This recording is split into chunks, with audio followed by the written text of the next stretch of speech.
नमस्कार दोस्तों, आज बहुत बड़ा दिन है। बड़ा दिन इसलिए क्योंकि चांद पर विक्रम पहुंचने वाला है। जी हाँ, बिल्कुल सही सुन रहे हैं आप। चंद्रयान 3 जो है वो अब से लगभग 35 मिनट बाद लैंड करने वाला है चंद्रमा पर। और इसके साथ ही भारत दुनिया में एक अलग तरह की जो है अलग तरह का रिकॉर्ड कायम कर लेगा। और वो रिकॉर्ड होगा कि दक्षिणी ध्रुव पर, चंद्रमा के दक्षिणी ध्रुव पर पहुंचने वाला दुनिया का पहला देश भारत बन सकता है अगर विक्रम लैंड कर गया तो। हम सब यही उम्मीद करके चल रहे हैं कि जो काम पिछले 75 साल से हो रहा है, जवाहरलाल नेहरू ने जिस सपने को देखा था विक्रम साराभाई के साथ में और होमी जहांगीर भाभा के साथ में, वो सपना क्या आज साकार होगा। चंद्रयान 1 और चंद्रयान 2 सफल नहीं हो पाया था, लेकिन चंद्रयान 3 सफल हो जाए इसकी कामना पूरे देश में हो रही है।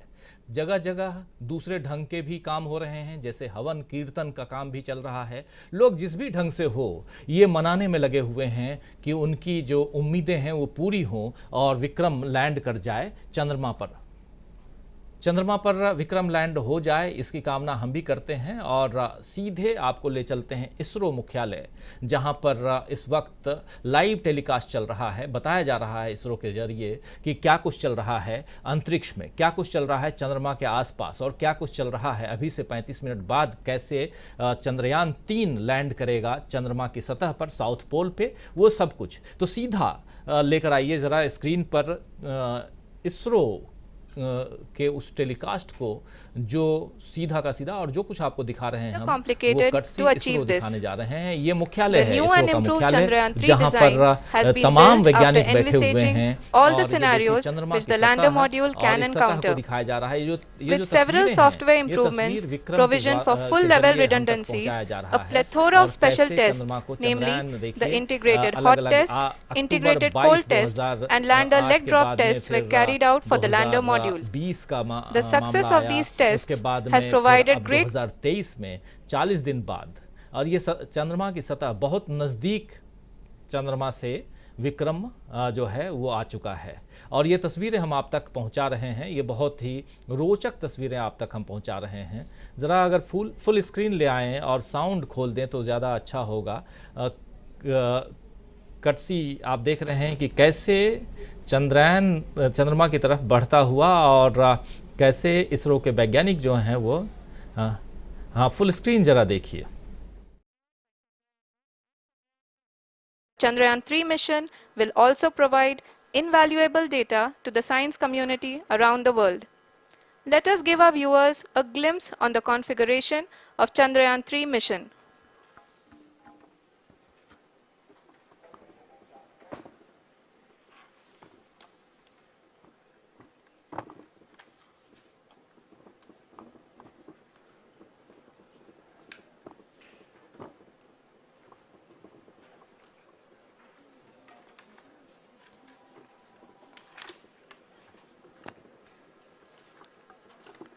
चंद्रयान 3 का मिशन प्लान लगभग चंद्रयान 2 की तरह ही बनाया गया है।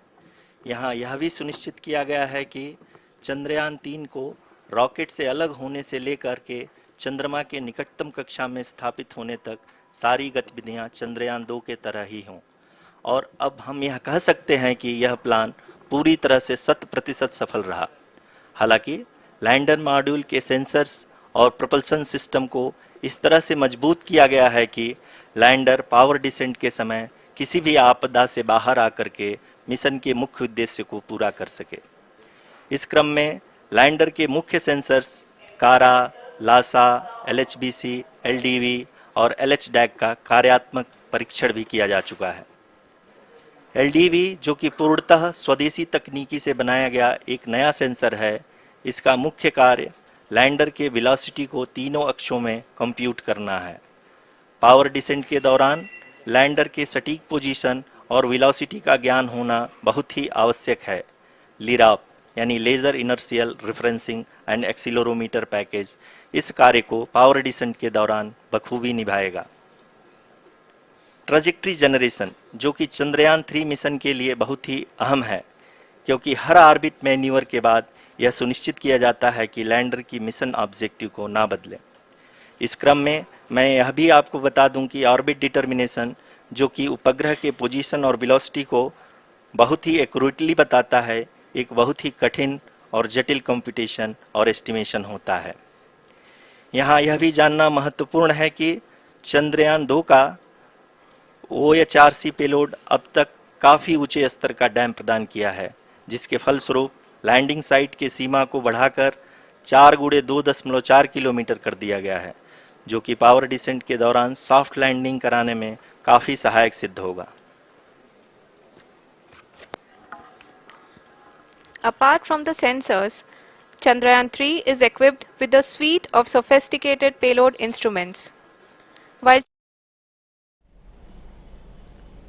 तो हमारे साथ दीपक जी भी जुड़े हुए हैं और थोड़ी देर में प्रशांत टंडन जी भी जुड़ेंगे। ये इसरो मुख्यालय को आप लोग देख रहे हैं। इसरो मुख्यालय से ये तस्वीरें बार बार आएंगी आप तक, और अभी से 5:37 का ये वक्त है और 6:03 पर 6:03 या 6:04 ये समय निर्धारित किया गया है। और ख़ासकर विक्रम जब लैंड करेगा चांद पर, ये अपने आप में एक ऐतिहासिक दिन है दोस्तों।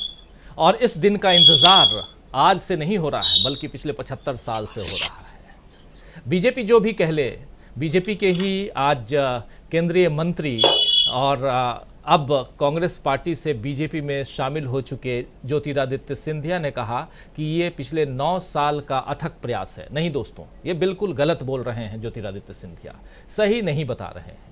ज्योतिरादित्य सिंधिया को सही बताना चाहिए था कि इस काम में उनके पिताजी का भी योगदान है। जब वो अपने पिताजी के योगदान की बात करेंगे तो फिर कांग्रेस का योगदान की भी बात करेंगे। कांग्रेस ने भी इसमें अपना योगदान दिया है। तो कांग्रेस ही नहीं, इसकी शुरुआत जो हुई ये नेहरू जी ने की थी, और नेहरू जी के साथ 2 साइंटिस्ट थे। एक का नाम विक्रम साराभाई और दूसरे का नाम होमी जहांगीर भाभा।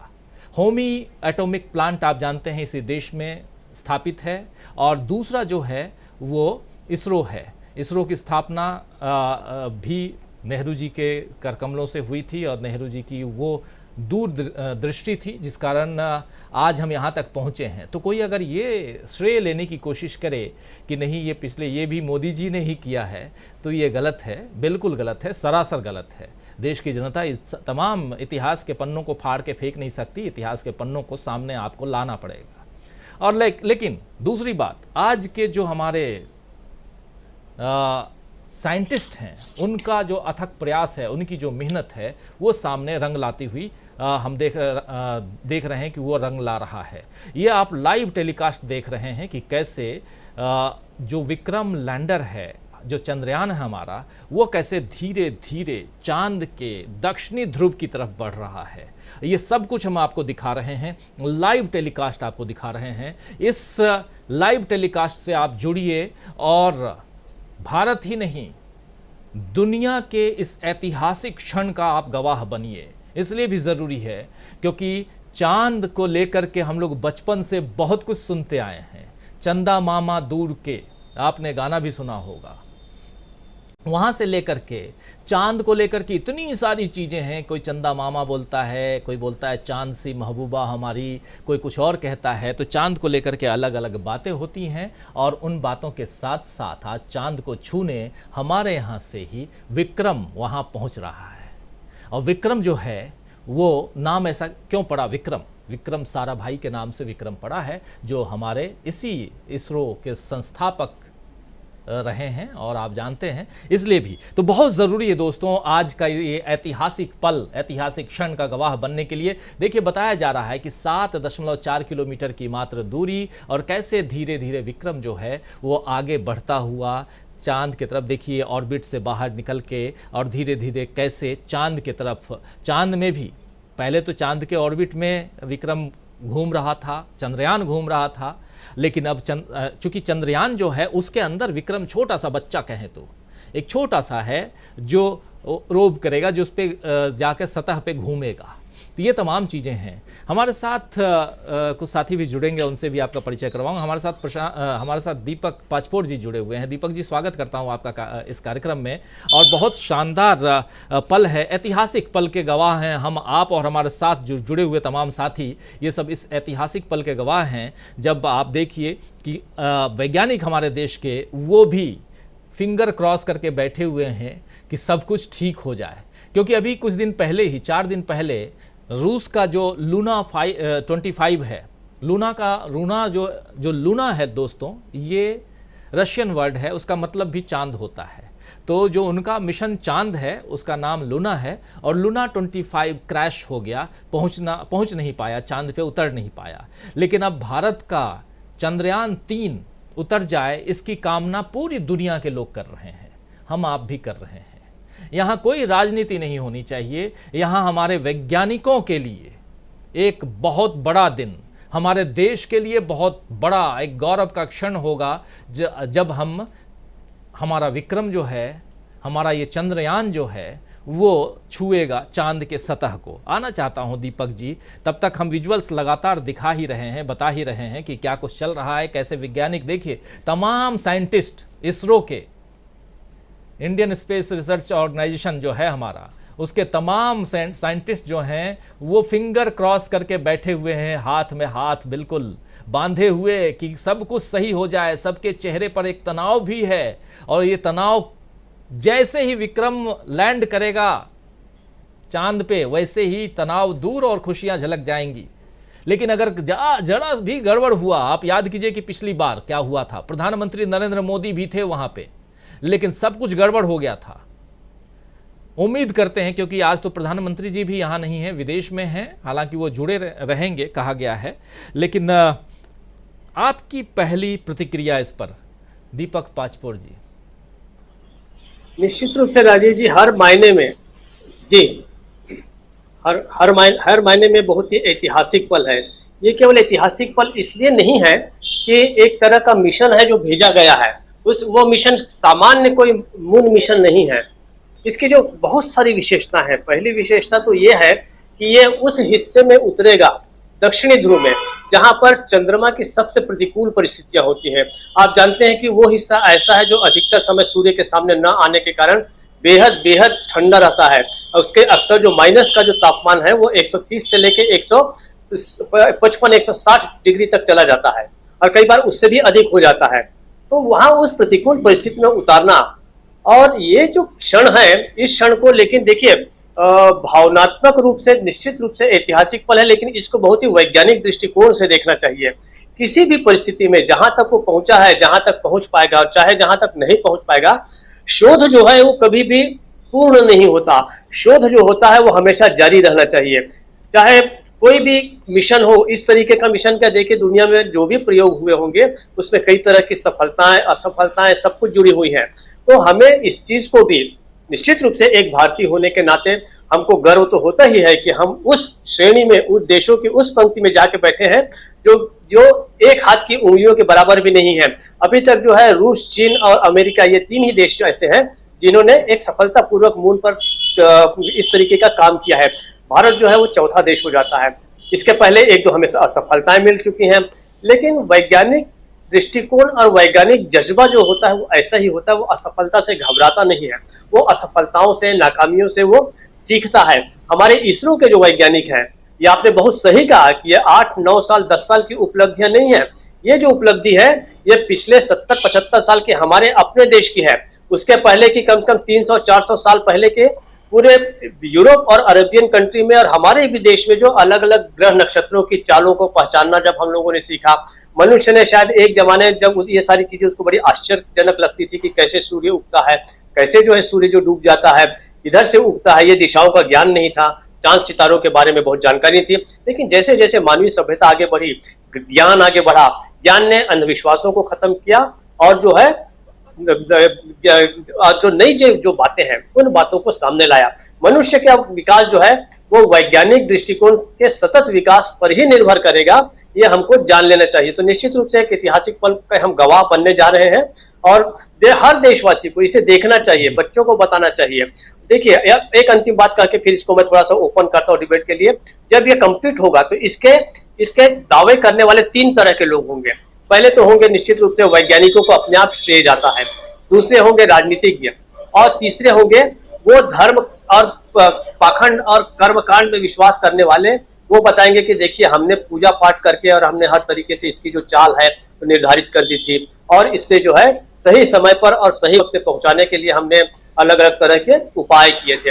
लेकिन मैं लोगों से यही अपील करूंगा कि आखिरी के जो 2 वर्ग मैंने बताया, राजनीतिक और पाखंड के जो लोग हैं उस पर ध्यान न दें। वैज्ञानिक क्या कहते हैं उसको देखें, उससे सीखें, और अपने बच्चों को भी वही बताने की बात करें जिसका उल्लेख हमारे देश के संविधान में कहा गया है कि देश में संविधान जो है वो साइंटिफिक टेम्परामेंट को बढ़ाने का काम करेगा। इसरो जो है वो उसी साइंटिफिक टेम्परामेंट को बढ़ा रहा है, वैज्ञानिक चेतना, भारत की वैज्ञानिक चेतना को बढ़ाने का काम जो पिछले कुछ सालों से रुक गया है। इसरो का ये जो सफलता है निश्चित रूप से उस साइंटिफिक टेम्परामेंट को आगे बढ़ाने का काम करेगा। राजीव, जैसे जैसे चर्चा बढ़ेगी हम और बाकी मुद्दों पे आएंगे। बिल्कुल बिल्कुल, बाकी मुद्दों पे भी आएंगे। हमारे साथ जुड़ गए हैं प्रशांत टंडन जी हमारे साथी। प्रशांत जी, आपका स्वागत करता हूं इस कार्यक्रम में। और उधर देखिए चंद्रयान 3 का, विक्रम का स्वागत करने के लिए चांद जो है वो तैयार है, और धीरे धीरे ये इसरो, एक बार फुल स्क्रीन लेकर आइए, इसरो में क्या कुछ चल रहा है, चंद्रयान कहाँ तक पहुँचा है ये देख लें। अभी से बहुत ज़्यादा समय नहीं, बल्कि लगभग 11-12 मिनट का समय बाकी है, या कहें तो 15-20 मिनट का समय बाकी है जब विक्रम जो है वो लैंड करेगा चांद पे, और उसके बाद वो रोव करेगा लगभग 500 मीटर तक की दूरी।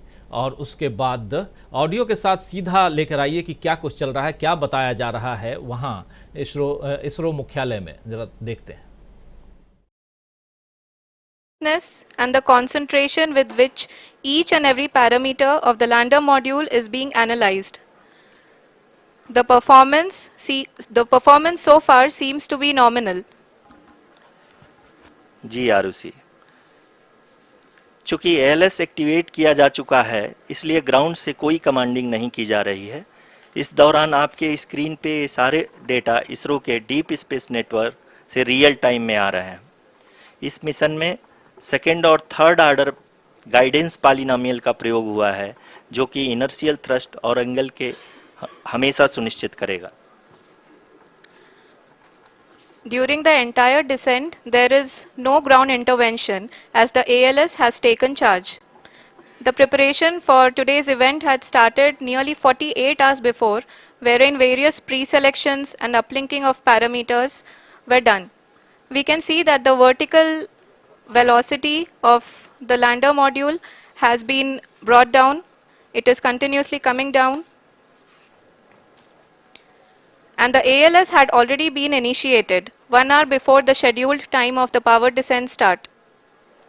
Following this, the throttleable engine electronics module, the TECM, was switched on and lander was oriented to the favorable attitude.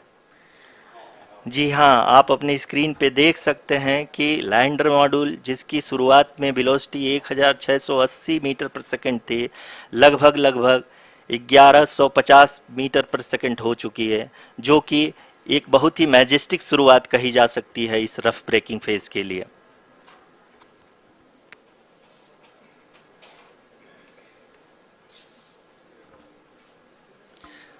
यहाँ पे मैं आपको ये भी बताते चलूँ कि आप अपने स्क्रीन पे देख सकते हैं कि द लैंडर मॉड्यूल का अल्टीट्यूड धीरे धीरे अब कम होता हुआ दिख रहा है, और जो कि एक्सपेक्टेड भी है।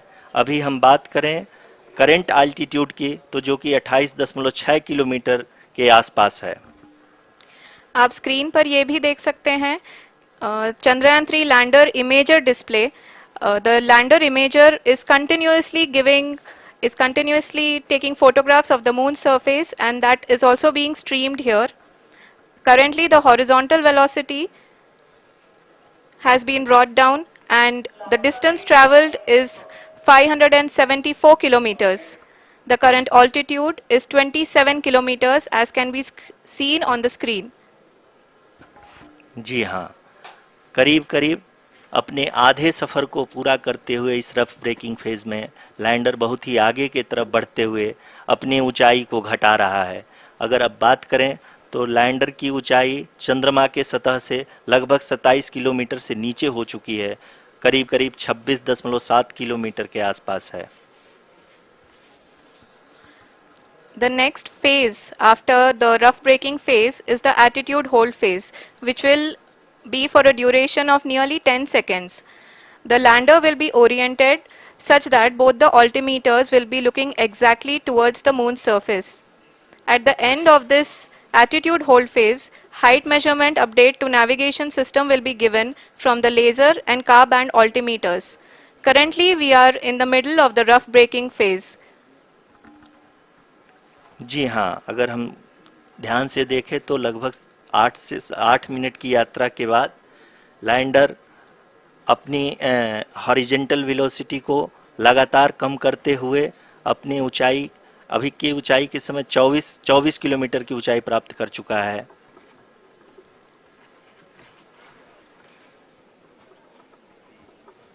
अब तक के आंकड़े को देखते हुए हम कह सकते हैं कि लैंडिंग पूरी तरह से नॉमिनल है। यहाँ पर हम देख सकते हैं कि हॉरिजेंटल वेलोसिटी लगातार कम होती हुई दिख रही है।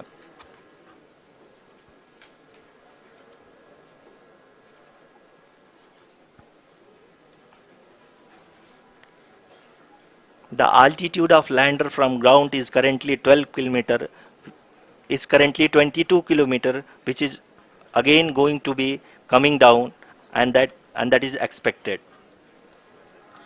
For the viewers who have joined now, we are in the powered descent phase, and we are in the rough braking phase, which is the first phase of the powered descent. We have currently traveled a downrange of 697 kilometers, and the downrange that has to be traveled during this phase is 713.5 kilometers. जी हाँ, अभी आप देख सकते हैं कि lander की horizontal velocity लगभग 720 metre प्रति सेकंड हो गई है। लगभग हम ये कह सकते हैं कि 900 मीटर प्रति सेकंड वेलोसिटी को कम किया जा चुका है।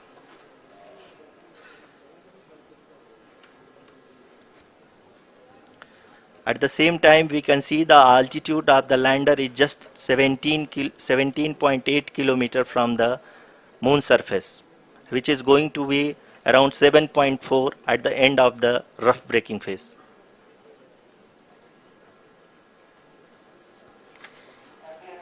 इस phase के बाद हम जाएंगे towards the attitude hold phase, where we will be expecting sensor update from the laser and car band altimeters.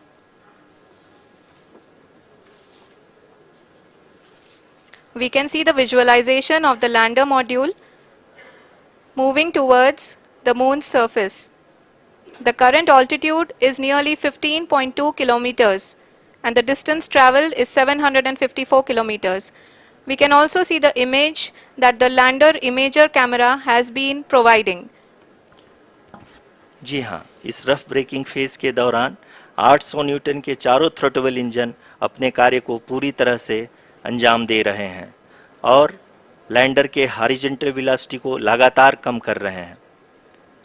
अब तक लैंडर लगभग अपने 75 से 80% की यात्रा को पूरा कर चुका है।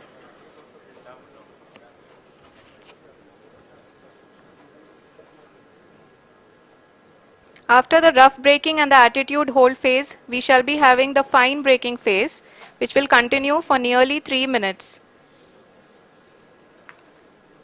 The whole phase is being driven by the autonomous landing sequencer, and there is no intervention from ground. जी हाँ आरुषि, अभी आप अपनी स्क्रीन पे देख सकती हैं कि जो करंट आल्टीट्यूड है चंद्रमा के सतह से लगभग 10 किलोमीटर के आसपास है। जी हाँ,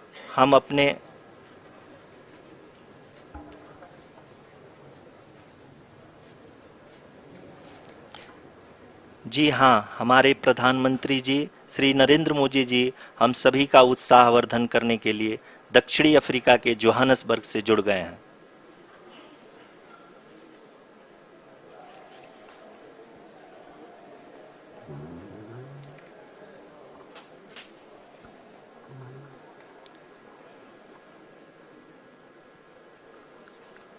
Yes, we are privileged to have with us Honorable Prime Minister of India, Shri Narendra Modi ji, who has joined us from South Africa's Johannesburg to encourage us.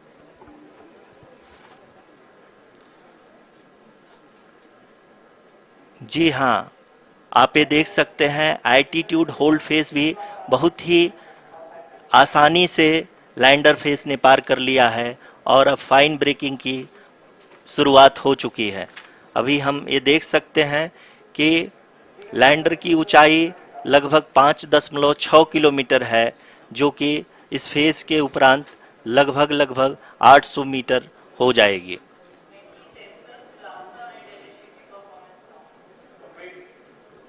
We can hear from the mission operations team that the sensors are performing nominally, and we are currently in the midst of the fine braking phase, which is going to continue for 3 minutes, and the altitude is going to be reduced to nearly 800 meters at the end of this phase. जी हाँ, जैसा कि आरुषि जी ने बताया कि लगभग 3 minute के उपरांत lander की हाइट लगभग 800 मीटर वर्टिकली होगी और यहाँ पे लैंडर की horizontal velocity, vertical velocity, even down range भी लगभग शून्य होगा। We can see the visual of the lander module, and we can see that the down range traveled is nearly 831 kilometers.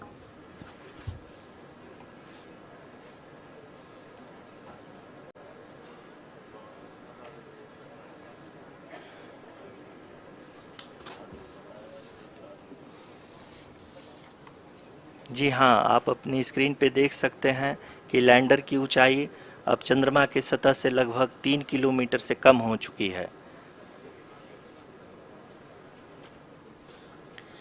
We are very close to the moon's surface, nearly 2.6 kilometers as we can see.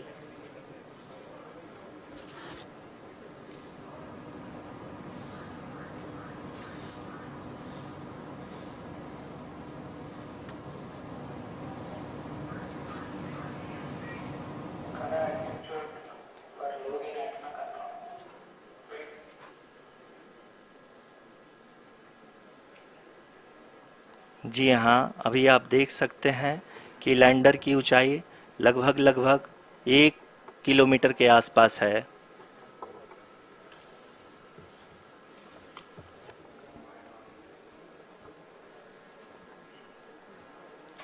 We are nearing the final phase of the power descent,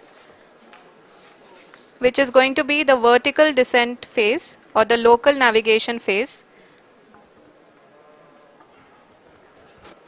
जी हाँ, अब हम fine breaking veg के एकदम करीब आ चुके हैं। हाँ, आप तालियों के गड़गड़ाहट से सुन सकते हैं कि हम लोगों ने तीसरे चरण को भी बहुत ही सफलतापूर्वक हासिल कर लिया है और अभी हम वर्टिकल डिसेंट फेज में आ चुके हैं, जिसकी शुरुआत भी बहुत ही अच्छे ढंग से हो चुकी है।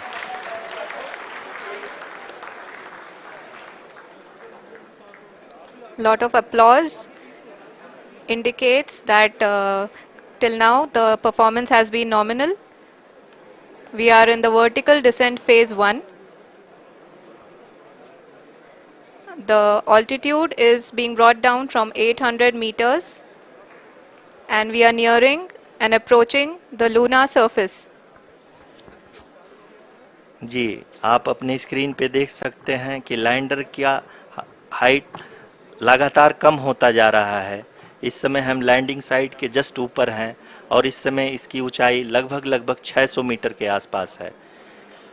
इस फेज के दौरान लगभग 150 मीटर के ऊंचाई पे पहुंचने के बाद लैंडर अगेन लगभग 20 से 22 सेकंड के लिए हॉवरिंग करेगा। We are above the landing site.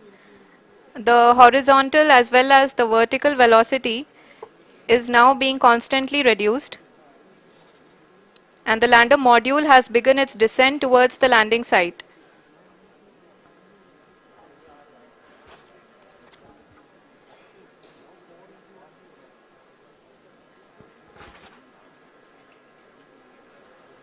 जी हाँ, आप अपने स्क्रीन पे देख सकते हैं ये जो पथ निर्धारित किया गया है, लैंडर पूरी तरह से उसी को ही फॉलो कर रहा है। इस समय हम लगभग 200 मीटर की हाइट से भी कम आ चुके हैं।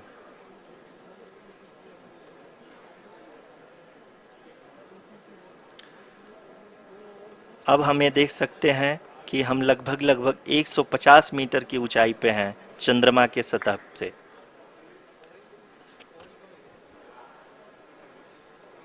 We are approaching the vertical descent phase 2, which will have the lander module hovering at nearly 150 meters above the lunar surface. जी हाँ, आप इस तालियों के गड़गड़ाहट को सुन सकते हैं, जो कि सेकेंड हाइब्रिड फेज के कंप्लीट होने के बाद इन सारे वैज्ञानिकों के द्वारा की जा रही है।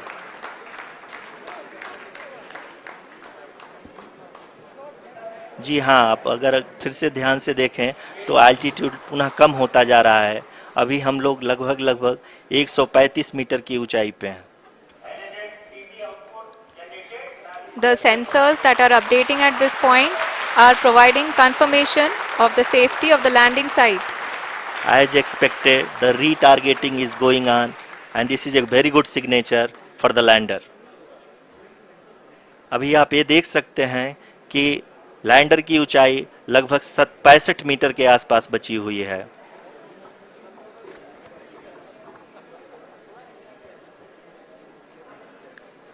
Currently, only 2 engines are now being fired, and we are nearly at zero velocity, vertical and horizontal. We were hovering, and now we are approaching the moon's surface. धीरे धीरे लैंडर की वेगमान को कम किया जा रहा है और हम अब लगभग 50 मीटर से भी कम आ चुके हैं।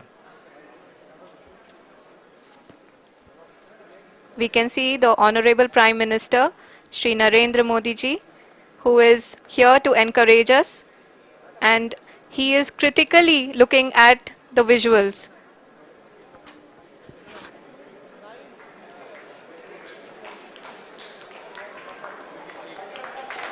जी हाँ, आप अपनी स्क्रीन पे देख सकते हैं कि हम lander module. People are applauding. Let us all wait to hear from the Secretary Department of Space and Chairman ISRO, Shri S. Somnath. Lander module पूरी तरह से सेफली और सॉफ्टली चंद्रमा के सतह पे लैंड। तो आप देख रहे हैं विक्रम लैंडर ने किया सफलता से लैंड चंद्रमा पे। भारत ने इतिहास रच दिया है दोस्तों। दक्षिणी ध्रुव पर पहुंचने वाला पहला देश बन चुका है भारत।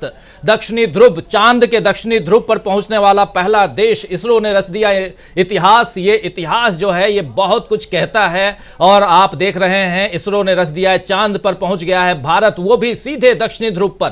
पहली बार भारत चांद पर पहुंचता है, वो भी उस जगह पे पहुंचता है जहां आज तक कोई देश नहीं पहुंच पाया। दुनिया के 3 देश अभी तक पहुंचे थे, लेकिन ये चौथा देश, अमेरिका, चाइना, रशिया, उसके अलावा चौथा देश बन चुका है। अब भारत जो चांद पर कदम रख चुका है, विक्रम लैंडर जो है वो पहुंच चुका है चांद पर। इतिहास रच दिया है इतिहास ने। और सीधा प्रेस कॉन्फ्रेंस में चलते हैं। इसरो की प्रेस कॉन्फ्रेंस हो रही है, देखिए जरा। I request our Honorable Prime Minister to address us and bless us. Thank you, sir.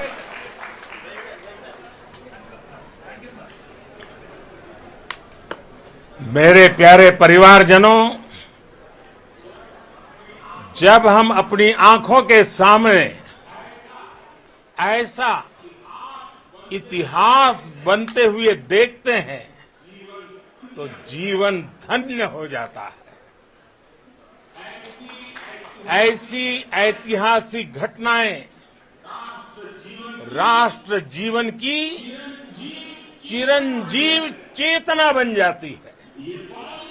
ये पल अविस्मरणीय है। ये क्षण अभूतपूर्व है। ये क्षण विकसित भारत के शंखनाद का है।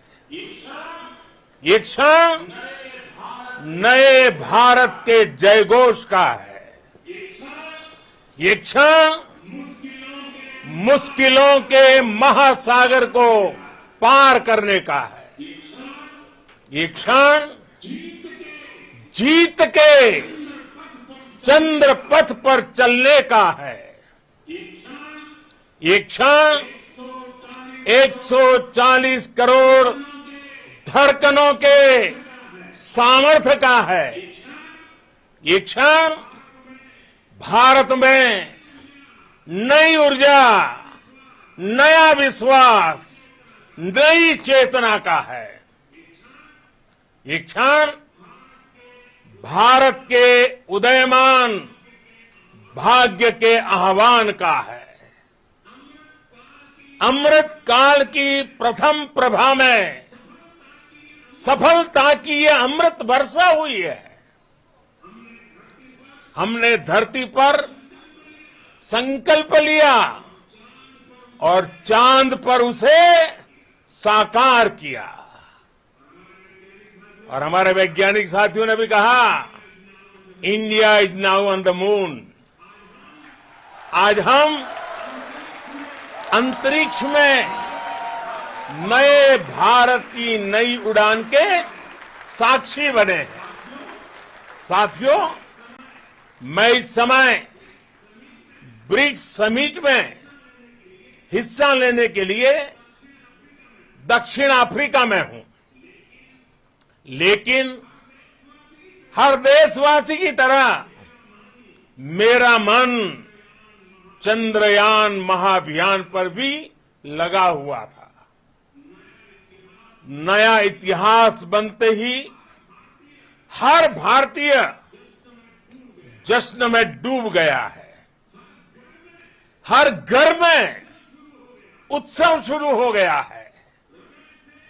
हृदय से मैं भी अपने देशवासियों के साथ, अपने परिवारजनों के साथ इस उमंग और उल्लास से जुड़ा हुआ हूं।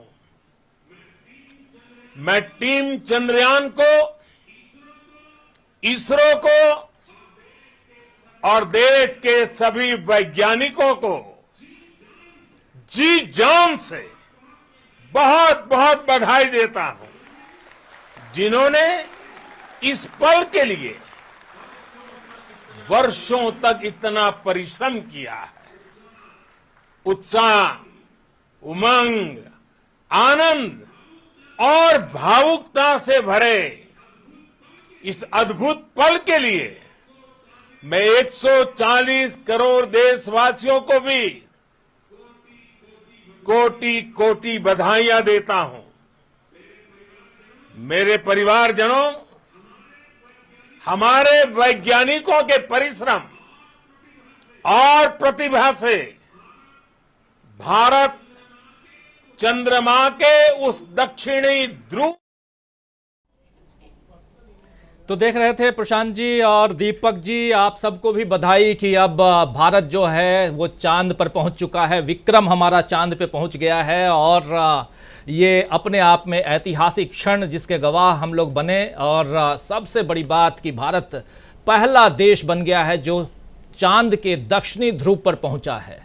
और वहां आप जानते हैं कि हमेशा लगभग अंधेरा ही रहता है, वहाँ पर पहुँच गया है दक्षिणी ध्रुव पर। अभी कुछ दिन पहले, 4 दिन पहले रूस पहुँच नहीं पाया, लेकिन भारत पहुँच गया।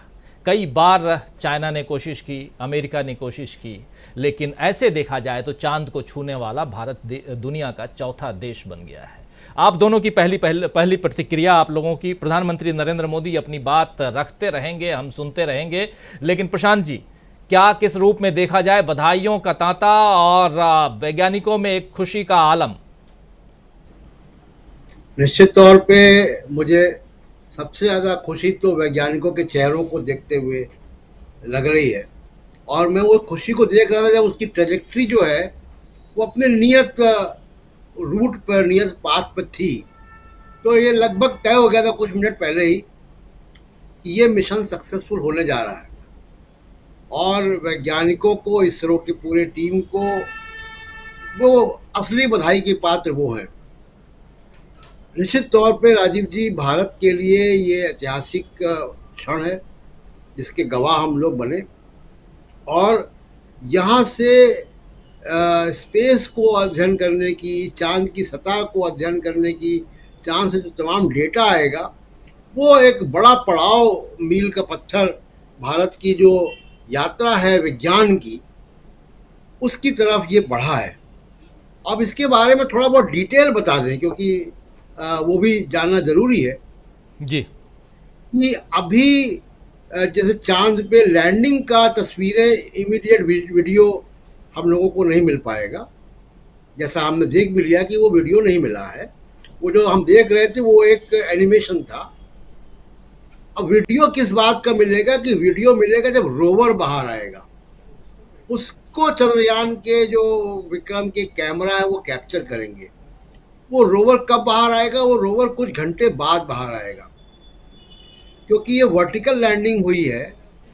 आखिरी के कुछ सेकंड वो वर्टिकल लैंडिंग हुई है, जैसे हम लोग देखते होंगे कि ड्रोन को लैंड कराते हैं या हेलीकॉप्टर लैंड करता है तो बहुत डस्ट उड़ती है। तो चांद में क्योंकि वातावरण नहीं है तो वो डस्ट बहुत लंबा समय लेती है सेटल डाउन होने में, कई घंटे का समय, क्योंकि वहाँ ग्रेविटी भी कम है।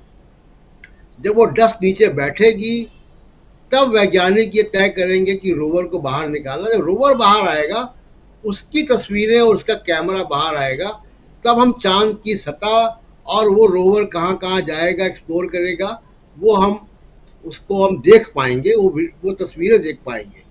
तो इंतज़ार है, शायद कल सुबह जब हम लोग देखेंगे तो रोवर की तस्वीरें हम लोगों को वीडियो मिलेगा या तस्वीरें मिलेंगी बाहर आते हुए। दूसरे की देखिए 14 दिन का मिशन राजीव जी। अब 14 दिन का क्यों है? क्योंकि चांद का एक दिन 14 दिन का होता है, हमारे पृथ्वी के दिन के हिसाब से 14 डेज का होता है। तो जब वो 14 दिन में वहाँ पे सूरज की रोशनी होगी, वो सूरज की रोशनी से उसके सोलर पैनल काम करेंगे, उसका अंदर का सिस्टम इलेक्ट्रॉनिक्स काम करेंगे।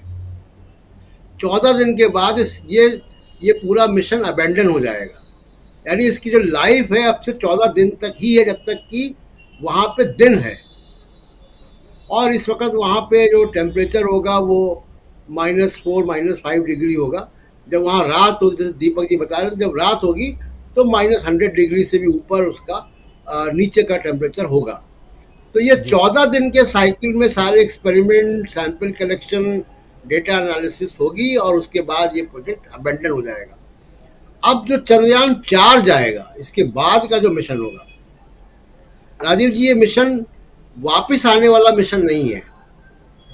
यानी चाइना के जो चंद्रयान, चाइना के जो लूनर मिशन गए वो सैंपल लेके वापस भी आए हैं। हमारा अगला मिशन जो होगा वो शायद संभावना इस बात की है कि वो सैंपल लेके पृथ्वी में वापस भी आएगा। तो फिलहाल तो अभी इतना ही राजीव जी। ये हमारा मिशन था कि किसी तरह हम पहले चांद को टच करें, छुएं, क्योंकि भारत पहली बार चांद को छू पाया है और उसके बाद अब चांद से वापस आने का मिशन, अगला मिशन हो सकता है चंद्रयान 4 जो होगा वो। लेकिन ये अपने आप में ऐतिहासिक पल इसलिए भी क्योंकि भारत पहली बार चांद पर पहुंचा है और हम लोग बचपन से चंदा मामा की बातें बहुत सुनते आए हैं, चांद सी महबूबा की बात बहुत करते आए हैं। लेकिन आज चांद को छूने वाला विक्रम जो है, वो चांद जो निकला था वो चांद पर पहुंच चुका है और साथ साथ अब वापस लौटने की बात जो है वो शायद कोई और करे। अभी चांद पे विक्रम को पहुंचा दिया गया है, लेकिन विक्रम को लाने के लिए कोई और विक्रम जाएगा, वो देखा जाएगा। लेकिन ये जो गया है ये वापस नहीं आएगा, ये वहीं होके रह जाएगा। प्रशांत जी कुछ कह रहे हैं? एक रोचक जानकारी और दे दूं, चंद्रयान 1 भी लैंड किया था और जिस स्पॉट पे लैंड किया था उसका नाम है जवाहर पॉइंट। ये इस स्पॉट का नाम वैज्ञानिक इसरो के क्या रखते हैं, ये देखने वाली बात है। जी। तो ये स्पॉट जो है इसका नाम क्या रखते हैं वैज्ञानिक, वो भी रखा जाएगा उस समय जवाहर पॉइंट। और जवाहर पॉइंट जो है नेहरू जी के नाम पे, जवाहरलाल नेहरू के नाम पे। अब ये कौन सा पॉइंट होगा ये देखा जाएगा। लेकिन आना चाहता हूँ दीपक जी क्या कुछ आप कहेंगे, इस ऐतिहासिक पल के गवाह आप आज बने हैं? वैसे तो राजू जी, मेरा अपना मानना ये रहता है कि जो भी वैज्ञानिक शोध होते हैं या जो वैज्ञानिक इस तरीके के जो उपलब्धियां होती हैं, ये केवल एक देश तक को सीमित नहीं रहती, वो संपूर्ण जो मानव की जो है उसकी वो थाती बन जाती है। देखिए, पहले भी चांद पे जो दूसरे देशों ने काम किया उससे हम भी लाभान्वित होते रहे। आपको याद होगा कि जब नील आर्मस्ट्रांग जब गए थे पहली बार, जब उस पे उतरे थे और उन्होंने कुछ सैंपल्स लाए थे, पत्थरों के सैंपल लाए थे, वो सारी दुनिया भर में बांटे गए थे। ताकि इसका रीजन क्या है, जिसके 2-3 प्रमुख कारण है। उसका प्रमुख कारण ये है कि कभी भी आप अपने ही देश में या अपने कुनबे में या अपने परिवार में बैठकर जो है वो आप ज्ञान को नहीं बांट सकते। ज्ञान ऐसी चीज है कि वो देश की सीमाओं से बाहर निकल के सारी समस्त मानव का वो एक तरह से संपत्ति बन जाती है, परिसंपत्ति बन जाती है। तो अभी क्या हुआ था कि पिछले कुछ समय से चांद में लोगों की देखिए बहुत ज्यादा रुचि इसलिए नहीं रह गई थी कि उनको लग रहा था कि इसमें अब नया क्या है, जो कुछ है हम कलेक्ट कर चुके हैं। लेकिन ये जो मिशन की सफलता है, ये चांद के बारे में फिर नए सिरे से शोध करने और नए नए तरीके की जो वैज्ञानिक अवधारणाएं जो हैं उसको या तो मंडित करने या खंडित करने, विज्ञान में दोनों चलता है। विज्ञान में आप कोई सिद्धांत का प्रतिपादन करते हैं उसको भी बड़े इज्जत के साथ देखा जाता है, और आप अगर किसी पुराने सिद्धांत को काटते हैं उसको भी बहुत इज्जत से और इससे देखा जाता है वो। और जबकि विज्ञान तो कहता है कि आप आइए और हमारी बात को आप खंडित कीजिए ताकि हमारा ज्ञान जो है वो बढ़े। देखिए, डबलिन में एक विश्वविद्यालय है, ट्रिनिटी विश्वविद्यालय। उसका घोष वाक्य क्या है? उसमें एक इटालियन जो आर्किटेक्ट है, स्कल्पचर है, उसने एक बहुत ही उसका शानदार एक वो बनाया है, सिंबल बनाया है, सिग्नल बनाया है। उसमें एक पूरा का पूरा बड़ा सा बॉल है मेटल का, धातु का, उसके अंदर दूसरी परत है, तीसरी परत है, चौथी परत है, पांचवी परत है। और उसका घोष वाक्य क्या है? उसमें लिखा है कि जो पुराना नया ज्ञान जो है वो पुराने ज्ञान को स्थानापन्न करता है। The new knowledge replaces the old knowledge. पुराने नॉलेज को आप जब तक नहीं रिप्लेस करेंगे और उसके जगह पे नए ज्ञान को नहीं लाएंगे, मानव प्रगति नहीं कर सकता। तो इस तरीके से अब नए सिरे से पूरी दुनिया में चांद को लेकर फिर से दिलचस्पी जागेगी। मुझे ऐसा लगता है कि इस मिशन का सबसे बड़ा महत्व जो है वो इस बात को लेकर है कि कुछ लोगों ने, देखिए बहुत लंबे समय के बाद वहां पर कोई मानव नहीं भेजा गया है चांद पर। लोगों की रुचि खत्म हो गई थी एक तरह से, वो और नए नए जो स्फीयर्स है वो दूसरे ग्रहों की ओर जाना चाहते हैं, दूसरी चीजों को एक्सप्लोर करना चाहता है। अब पिछले कुछ समय पहले जो जेम्स वेब टेलीस्कोप, जो स्पेस टेलीस्कोप का जो इजाद हुआ, जिसने तो पूरी गैलेक्सी के पीछे दूसरी गैलेक्सी है, जो आकाश गंगाओं के पीछे जो आकाश गंगा है और लाखों साल पहले निकले प्रकाश को तक कैप्चर किया है। ये होता है नया ज्ञान। तो इस मिशन की सबसे बड़ी विशेषता ये रहेगी कि चांद के बारे में नई जानकारियां जो है वो सामने आएंगी और दुनिया की रुचि एक बार फिर से चांद पर फिर से जागेगी, क्योंकि चांद जो है हमारा सबसे नजदीकी खगोलीय पिंड है, उपग्रह है हमारा चांद है। इसके पहले जितने भी ऑब्जेक्ट्स हैं वो काफी दूर है, जिसको हम टेरिस्टोरियल ऑब्जेक्ट्स बोलते हैं, काफी दूर दूर है। चांद सबसे नजदीक है। तो चांद पर शोध करना, और ये भी कहा जा रहा है कि भविष्य में कभी वैकल्पिक बस्तियां बतानी पड़ी मनुष्य को, तो सबसे नजदीक का जो ऑब्जेक्ट है वो मुश्किल से 4,84,000 किलोमीटर के आसपास उसकी दूरी है चांद से पृथ्वी की। तो इस तरीके से चांद में फिर से रुचि जागृत होना ही इसकी सबसे बड़ी सफलता है। और अच्छी बात है कि वहां से जोहानिसबर्ग से प्रधानमंत्री भी इससे जुड़े और उन्होंने उत्साह बढ़ाया, वैज्ञानिकों का, देशवासियों का उत्साह बढ़ाया। और हम ये उम्मीद करते हैं कि हमारे जो प्रधानमंत्री हैं वो मानवीय जो इंसान की जो वैज्ञानिक चेतना है, भारत की वैज्ञानिक चेतना है, उसको बढ़ावा देने के लिए भरपूर काम करें। वैज्ञानिकों को पर्याप्त फंड्स मिले, उनको अवसर मिले। हमारे प्रतिभा के लोग जो हैं वो सब विदेश चले जा रहे हैं, बड़ी संख्या में जो है जो नासा है उसमें भारतीय लोग काम कर रहे हैं। तो विदेश में क्यों करें वो काम, भारत में ही उनके लिए जो है विभिन्न अवसर प्रदान करना होगा। तो प्रधानमंत्री आज अगर वहां से नमूदार हुए, लोगों को एड्रेस किया, तो उनका यह भी कर्तव्य है कि हम भारत की वैज्ञानिक चेतना को वापस लौटाएं, जो पिछले कुछ समय से क्षरित हो रही है, जिसका अवमूल्यन हो गया है। उसकी जगह पर अंधविश्वास को बढ़ावा मिल रहा है। राजीव जी इसके बारे में और आगे डिटेल में बात करेंगे, फिलहाल इस राउंड में बिल्कुल बिल्कुल बिल्कुल बिल्कुल आगे भी बात करेंगे और 7 बजे से न्यूज पॉइंट में आप सबका इंतजार रहेगा ही। आज बस अभी इस वक्त इस चर्चा को समाप्त करने की इजाजत चाहता हूं और सबसे महत्वपूर्ण बात कि चांद जो है वो उसे अब भारत छू चुका है। भारत का जो चंद्रयान 3 सफलतापूर्वक वहां उतर चुका है और उसमें से जो विक्रम है वो बाहर निकलेगा और वो जब चांद की धरती पर कदम ताल करेगा तो वहाँ क्या कुछ है उसकी तस्वीरें, उसके वीडियो फुटेज जो है वो भेजेगा तो हमारे देश में यहाँ उस पर शोध किया जा सकेगा। इसरो के पास अब बहुत कुछ जनता के बीच लाने के लिए, दुनिया के बीच लाने के लिए होगा, क्योंकि इसरो यानी हमारे देश का जो रिसर्च ऑर्गेनाइजेशन है, इंडियन स्पेस रिसर्च ऑर्गेनाइजेशन, ये अब दुनिया को बताएगा कि साउथ मून पर यानी कि चांद के दक्षिणी ध्रुव पर क्या क्या है, क्योंकि भारत पहला देश बन चुका है जो चांद के दक्षिणी ध्रुव पर पहुंचा है। इस पॉइंट पे जहां भारत उतरा है यानी जो चंद्रयान 3 जहां उतारा गया है, उस पॉइंट का नाम क्या होगा ये भी बाद में पता चलेगा। लेकिन इस कार्यक्रम में अब इस कार्यक्रम को यहीं समाप्त करने की इजाज़त चाहता हूं और अभी से ठीक 40 मिनट बाद आप सबके बीच फिर से हाजिर होंगे और न्यूज़ पॉइंट लेकर